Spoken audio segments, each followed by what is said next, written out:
2023 সালের 7 অক্টোবর ইসরায়েলে হামলা চালায় হামাস।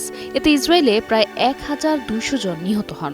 ইসরায়েল থেকে 250 জন জিম্মি করে গাজায় নিয়ে যান হামাস যোদ্ধারা। সেদিন থেকে উপত্যকাটিতে নির্বিচার হামলা চালায় ইসরায়েল। এতে গত 2 বছরে 67,000-এর বেশি ফিলিস্তিনি নিহত হয়েছেন।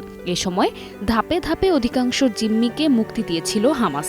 সর্বশেষ গাজায় 48 জন বন্দী ছিলেন, তাদের মধ্যে 20 জন ছিলেন জীবিত, বাকি 28 জনের মৃত্যু হয়েছে। গতকাল আন্তর্জাতিক দাতব্য সংস্থা রেড ক্রসের মাধ্যমে 2 ধাপে জীবিত জিম্মিদের ইসরায়েলের হাতে তুলে দেয় হামাস।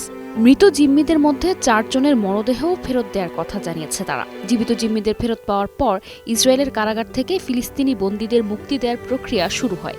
সোমবার রাতে এক বিবৃতিতে ইসরায়েলের কারা কর্তৃপক্ষ জানায়, দেশটির ওফের ও কেতজিয়ত কারাগার থেকে 1968 জন বন্দীকে মুক্তি দেওয়া হয়েছে। তাদের দখল করা পশ্চিম তীরের রামাল্লা, পূর্ব জেরুজালেম ও কেরেম সালোম এলাকায় নেওয়া হয়েছে।